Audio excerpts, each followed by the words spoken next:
Afternoon, everyone. I'd like to call this meeting to order. The TNRD acknowledges that we connect with many First Nations communities across our vast regional district, and today we're located on Tecumseh-Teshwetmik territory, situated with the unceded ancestral lands of the Teshwetmik Nation. The TNRD appreciates the partnership that we have with the Tecumseh-Teshwetmik and respect the territory and land on which we gather today. I'll move any additions or deletions from the agenda. Seeing none, if I can get an approval of the agenda. So moved. Second. We'll move by Director Middleton and second by Councillor Director Stamer. All in favor? Thank you. Perfect. And I would like to move that we move into a closed meeting under 91B. Second. Thank you. We'll move into closed.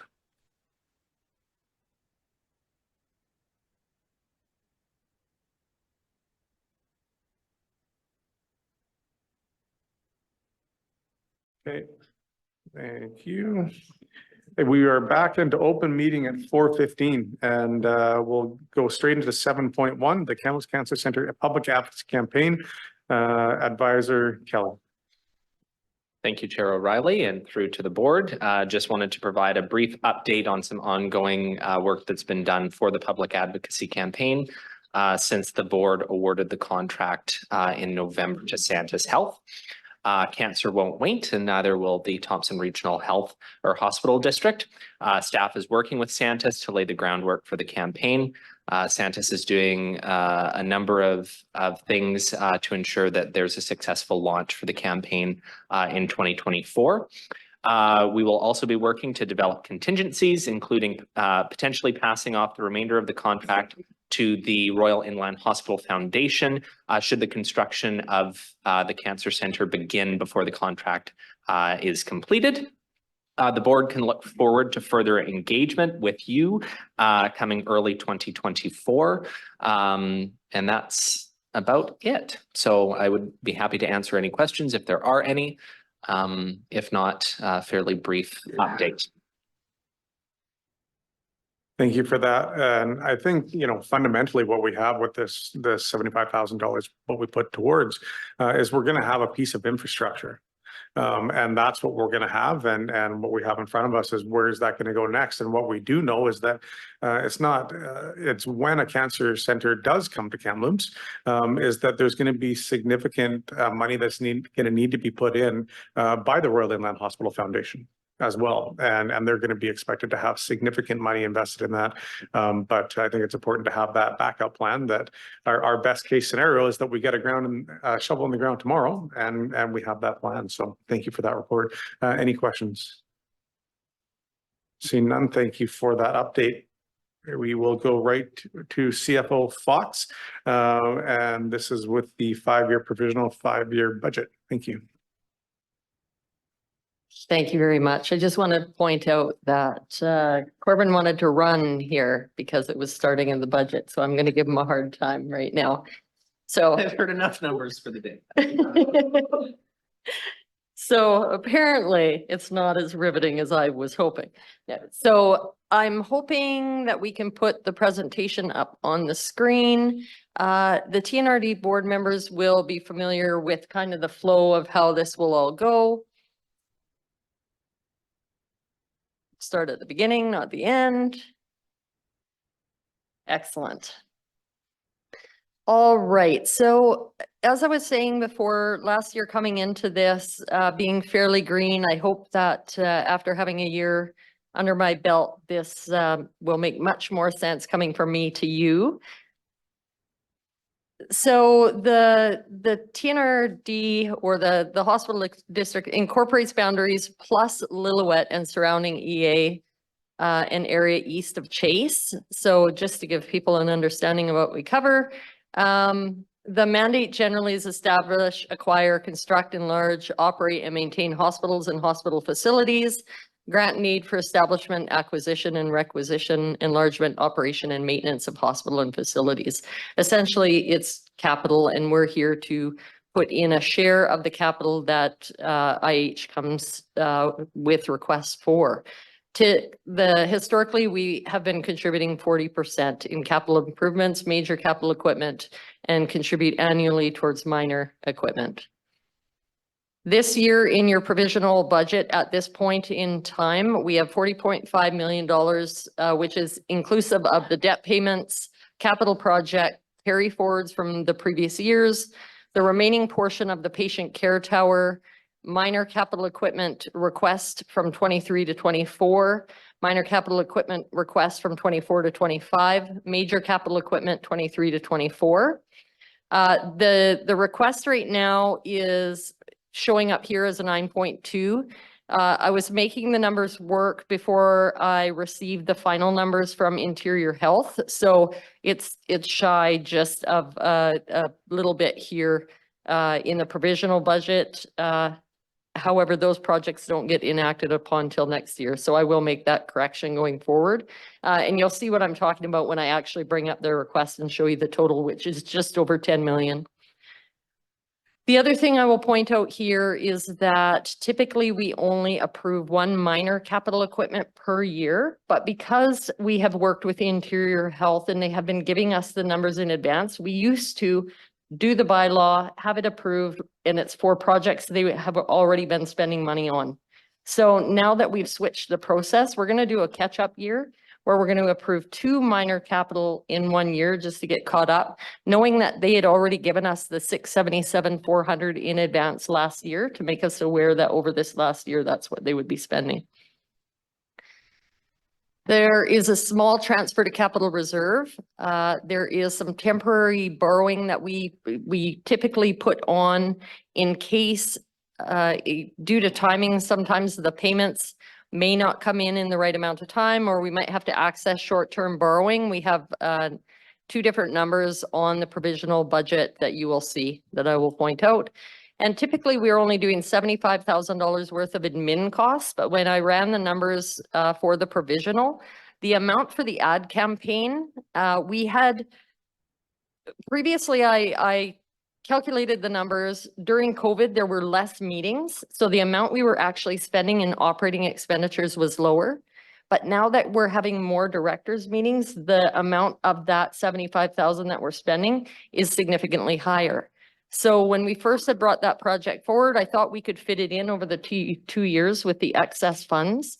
That isn't actually going to be the case. So I'm hoping to get the board's understanding there. I'm going to add the extra only for the 1 year. So when you look at the 5-year, you'll just see the extra built in here.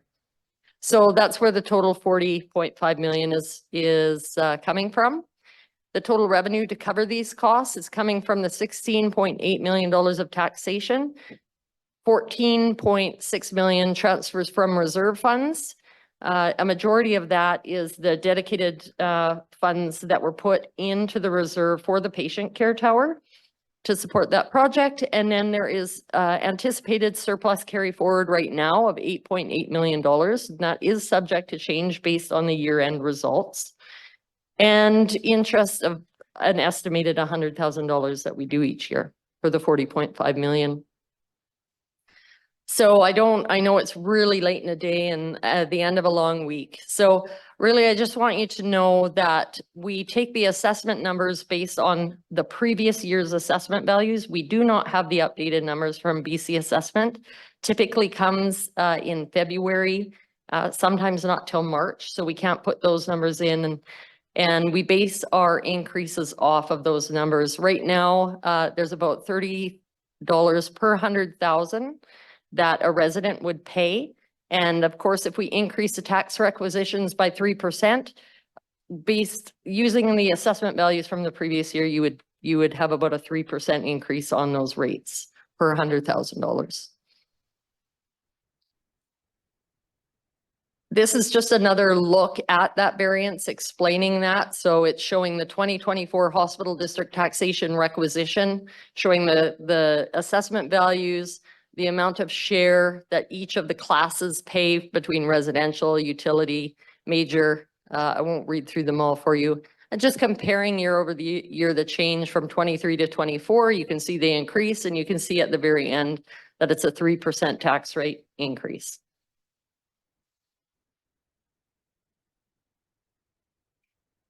And I just doubled up the slide there. This is a little bit of a different look. I threw this together just point out last year, I actually forgot Lytton and did this requisition, and I had to go back to everybody and explain that it was my mistake. So you'll see Lytton in there this year. Or sorry, Lillooet, not Lytton, Lillooet. So they are in there right now, and this just gives you an idea, if it's your area, what you'd see that requisition going up by for each of the different areas. Again, there are rural areas as well, and this just gives an idea of year over year what the increase is for those specific rural areas. This will all be provided to each of the municipalities and the EAs. So overall, just to point out again that the assessment values haven't changed. Right now, we have in reserve, in the operating reserve, and it's just there to cover any short-term debt requirements of $1 million. And it has stayed the same year over year. We have a capital reserve. Capital reserve right now is predicted to be 29 million at the end of 2023. And then you can see the contributions in of 245 and the drawdown of 14.6 in 2024 for the 14.8 million. This is where I just want to point out that knowing the Cancer Care Center is coming down from IH, it would be really great for us to start to think about the amount of money we would like to have in our reserves to be able to contribute towards that project. Knowing that it's coming, knowing that it's going to be a substantial amount of money. Right now, I have put in the budget 3% year over year to try and start to build on those reserve funds in knowing that we're going to have a combination of borrowing and reserves to pay for that. So it looks great, the 27 million sitting in 2028, but please know that that's easily going to be part of this cancer care project.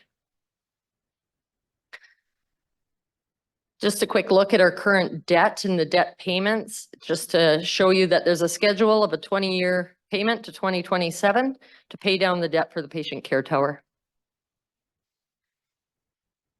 Interior Health does give us the capital request information, and that will be provided to you. I tried to give you an idea of where these numbers are coming from.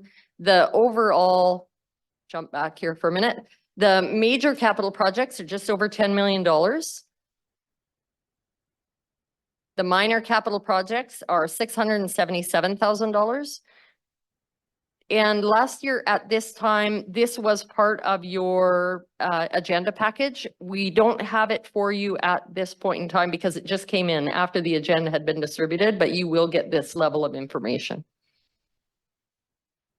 So, and if you remember, I said we would have two under minor capital, under 100,000 for minor capital requests. This is where they gave us the 677,000 last year, which they said does change somewhat. They did give us a new list to add up to that total.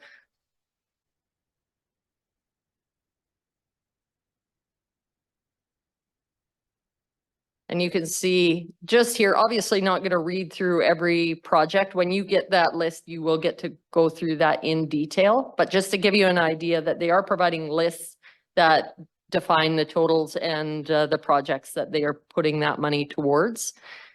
So the total of the 10 million plus the new request of the 793, which we do not have projects for right now. So what they do is they provide this list here, and at the very bottom of that list, it just says minor capital project, and it isn't defined at this point. So the under just shows up as the 793 line, which is in line with what they are typically asking for year over year. Jumping back and forth. So you'll notice in your... Sorry, just 1 second, we have Director Stamer that has something timely, and then we'll continue on the presentation. Yeah, thank you, Mr. Chair. Just to go back to the minor budget, this was part of the bone and contention that we had in the previous board in not having the ability to discuss this budget with Interior Health ahead of time. Correct? And we're having the same conversation again for a budget that's going to be next year and not having Interior Health here to explain that portion of the budget.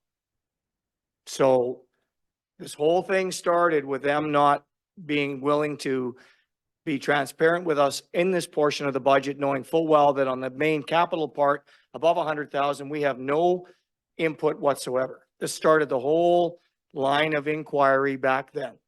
So unless I'm wrong, aren't we getting this almost similar to what we had last time and not having the opportunity to ask Interior Health specifically on these pieces of equipment? CEO Hildebrand. Thank you, Chair, and through to Director Stamer. This is obviously for 24-25, and we just received the official letter with all the details from a high level view. They do plan on coming and actually presenting detailed justification and feedback to the board. We just haven't been able to schedule it yet. So this is, of course, the provisional budget. If we need to add a meeting to do that or do that in March, we certainly can do that, but their intention is to do exactly what we've asked them to do. Again, thank you for clarification. They're going to start purchasing this equipment as of January 1, or is it a year from now?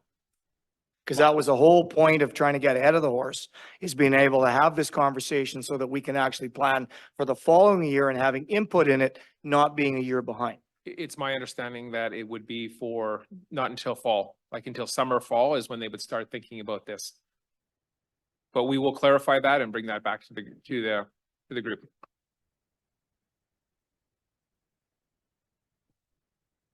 Thank you. And Director Grandy, I don't want to cut you off if it's something specifically related to this, but if it can wait till the end after the presentation, it'd be appreciated.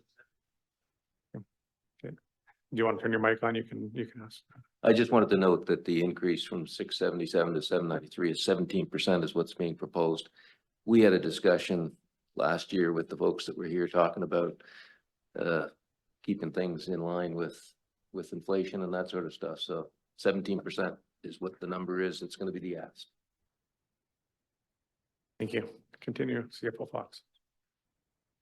Thank you, Chair O'Reilly. So I do believe that their year goes from April to March. So the 677 they gave us previously would go to March of this year. And then this one would start in April is my understanding. If I find out something different, I would let you know.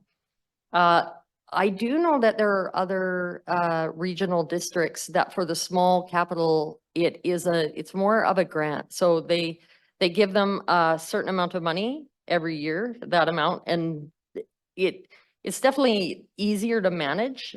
They are asking for similar amounts year over year. It's easier to manage in the fact that we're not tracking.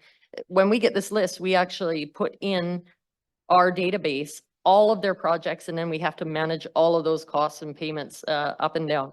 So it's quite a bit of resource just to make sure that that's up to date.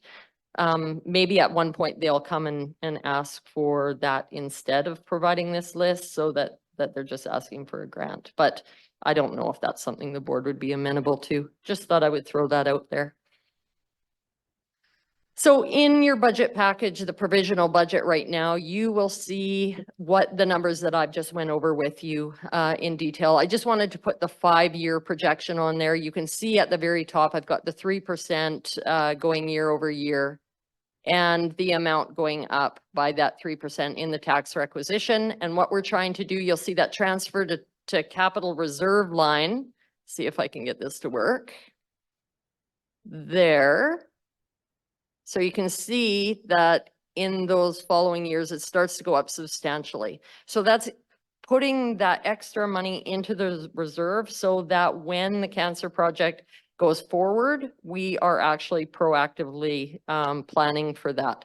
So the board can decide if that's enough at this point. We always have the ability before March to revisit that amount and be able to bring some of the impacts of those numbers forward, if that's what you guys would like.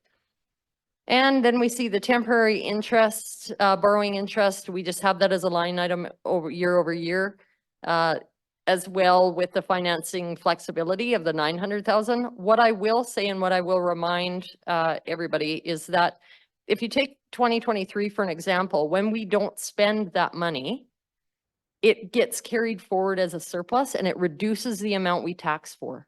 So you don't have to worry that we're taxing for something and not using the money. The money each year is reducing in that operating surplus from previous years. So it is reducing the amount of taxation that's required in the following year by the surplus, and it's happening in each year. Then you see that 145 under the expenditure that I've increased for the 1 year only for the ad campaign, and the surplus deficit as 0. So I'm gonna turn it back to you guys. I know it's been a really long day. Hopefully I've given you enough to feel confident to move forward with provisional numbers at this time. And we can certainly address any other questions that you have.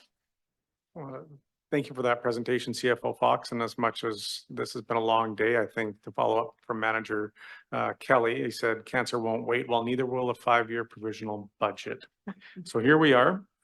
Thank you for that. And I'm first on the speaker list, then we have Director Getz, Director Rain Stamer at this point. I just question, like, I find it difficult to be doing projections.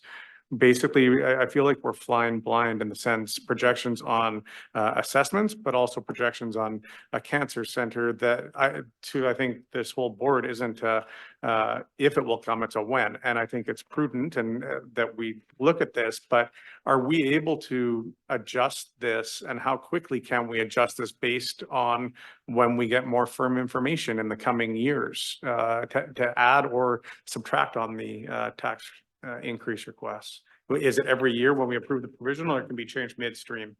Is the question. Well, I turned myself off. Okay, so every year you'll revisit the 5-year plan, and you will get to impact the next 5 years. So what that means for us is that provisionally, if you approve that, you're kind of giving us the go ahead to continue on with the projects that we have. In March, you'll have the ability to approve. We can't even act upon the other projects. There's no bylaw there. So we can only pay right now for projects that were within your previously approved bylaws. So it gives us the ability to continue on with business as usual, where that is. And yeah, so in March, you'll be able to affect the current year by approving their capital requests.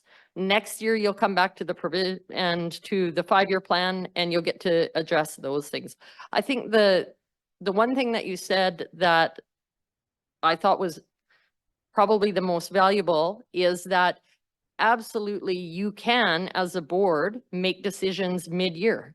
The problem is if you're adding to the cost of your expenditures as in capital, if you haven't collected taxation for it, and you don't have reserve revenue, then you wouldn't be able to make those decisions, or you'll negatively impact future years. So you have to make sure mid-year, if you're making a decision, that it's something that you can access reserve funds for that wasn't attached to the future projects, such as the patient care tower, because those ones there, specifically, we borrowed money. And we put that money in reserve, and we're paying for that project till 2027 out of that reserve money. So some of that reserve money is taken from that project. Thank you, Director Getz. Thank you, Director Rain. Yes, sorry, but expenditures 2024 showed $1 million borrowing. Is that long term, or is it? Your very first slide, I believe. No, yeah, way back in the beginning.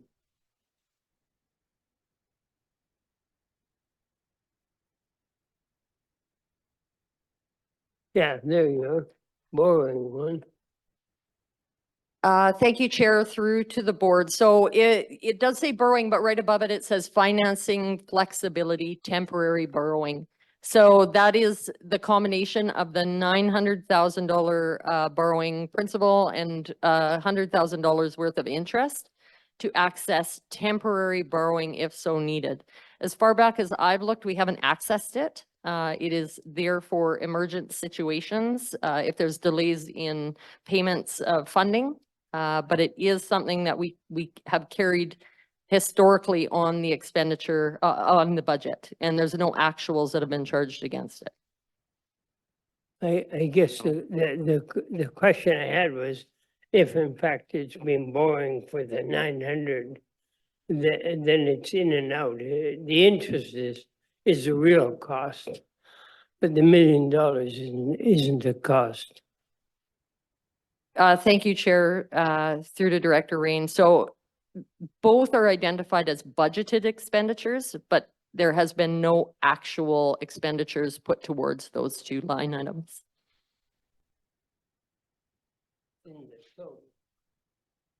So what I'm showing you guys here is just the budget of what we put forward, just in case there's temporary borrowing that's required. Supplemental. If we borrow temporary, the cost to us is the interest for that because we actually repay it, but here it ends up being part of the total cost.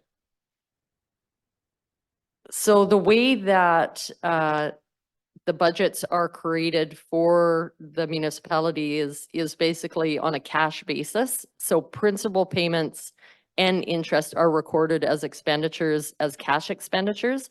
When the auditor comes in and does this at the end of the year, the borrowing actually gets put towards the borrowing loan payable. So it's just the way that we're required to show it here. So you guys know the cash out will be going out the door. Director Stamer. Thank you, Mr. Chair. I'm just looking at the overall numbers and knowing that, as Ms. Fox alluded to, you know, the cancer clinic is going to be a fairly large number. And also being knowledgeable and knowing that a lot of the budgets that are coming down the pipe right now, everyone's trying to be in that 7 to 8, below 10% increase. I mean, that's a significant sticker shock to all of us, not just our residents, but even the people in this room.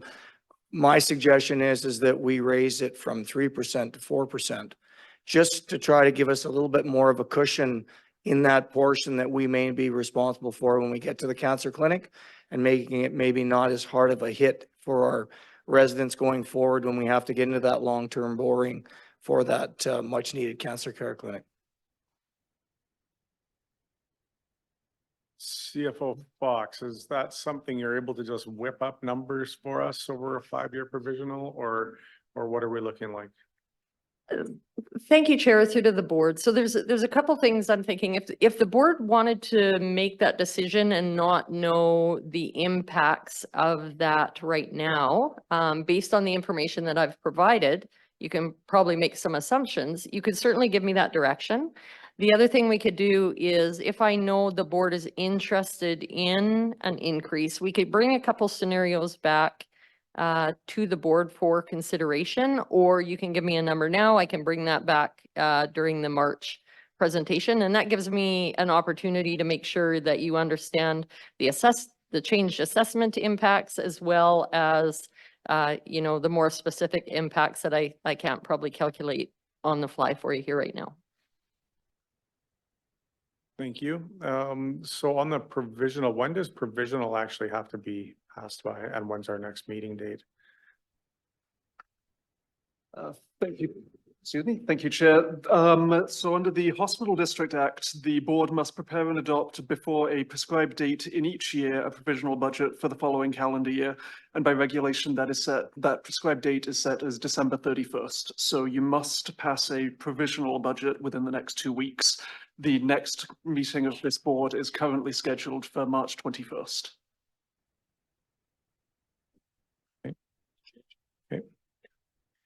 Yeah, I guess I welcome if Director Stamer wanted to put a motion forward, and there could be discussion on that and get some input and thoughts from the board, and then we'll call a vote on that.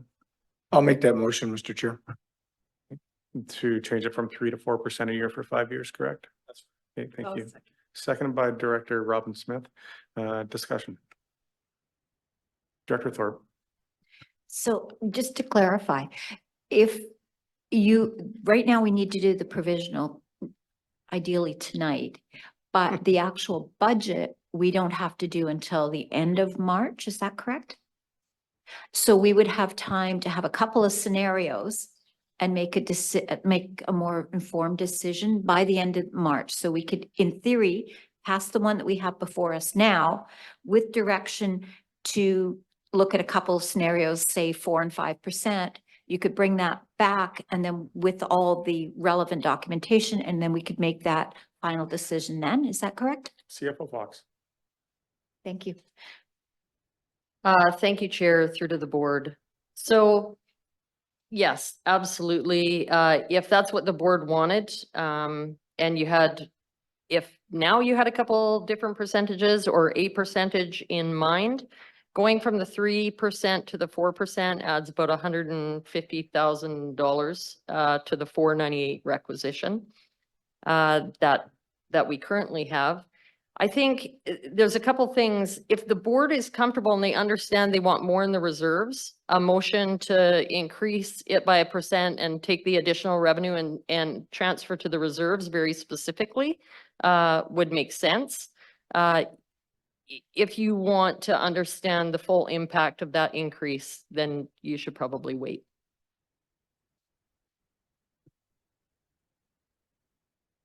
Thank you. Sorry, Director Morris, sorry, or Onslow, Director Onslow. Flip a coin. Thank you for that. I would personally like to not make the decision of increasing from 3% at this time without knowing those numbers. Because we have also had meetings that affect our taxpayers, and I'm thinking of the utilities meeting that we just recently had, and there are large impacts that are coming to people, and I would truly want to understand how much of increase our tax base has, and is it even going to be possible? So I'm opposed to raising it right now. Director Morris. The other Lee concurs with that is exactly what I was going to say. I feel more comfortable at this point keeping us at that 3% until we see what the impacts of that increase to 4% more is. So I would be more comfortable if we stay at the 3 at this point. And I'm sorry, Director Lepso, I missed you.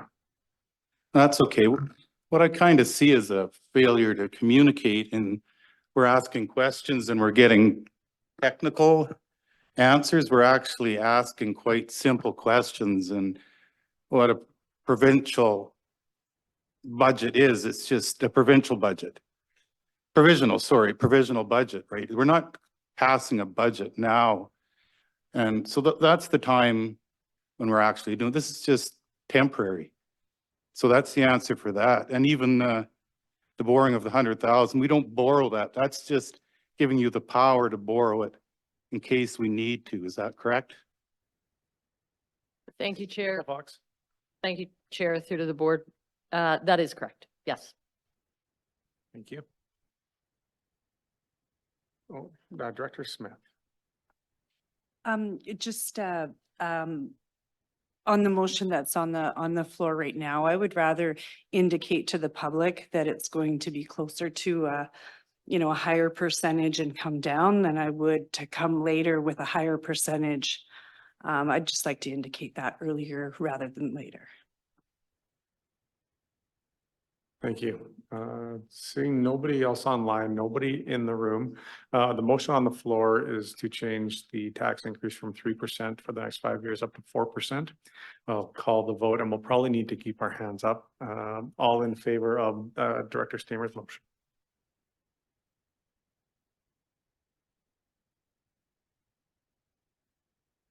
Do we have a count? Yes.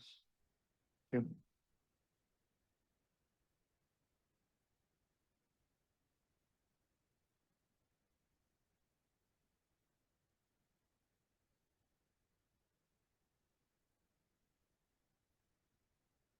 And we have Director Blackwell online, if you don't have him. Thank you. Oh, and Birch Jones. Thank you, Director Birch Jones.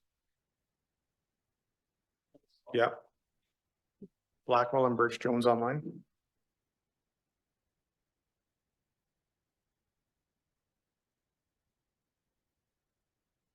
Nine in favor, so the motion loses then, correct?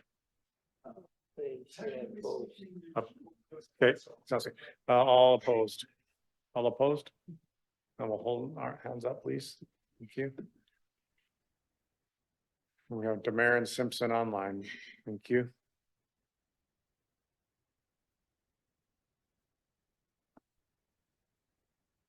Thank you. Okay, thank you. So defeated. All right, do we want to have a motion to approve the provisional budget as presented?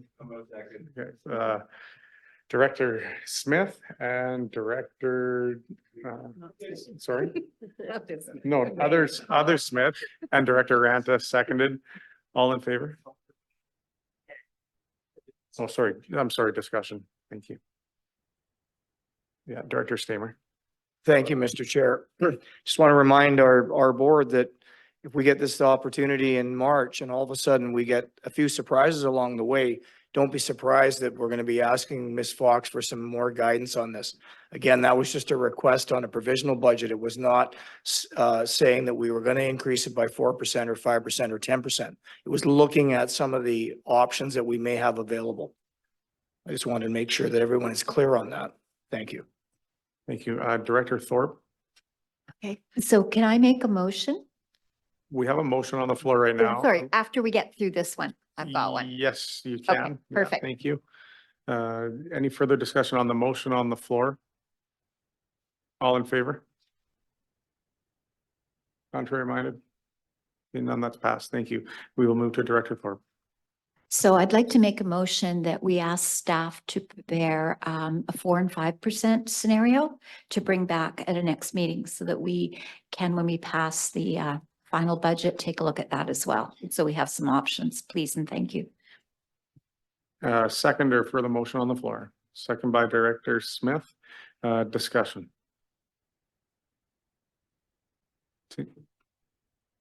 Director Lepso. Does it have to be next meeting or at a future meeting or? We only have one more hospital district meeting before the budget actually has to be approved. So yeah, by default, next meeting. Yeah, thank you. Okay, seeing nothing further, nobody online wants to speak. All in favor of the motion? Contrary minded? That's passed. Thank you. We will go to the next item on the agenda, and off the top of my head, it should be correspondence, and don't need any motion to receive that. Any new business from around the table?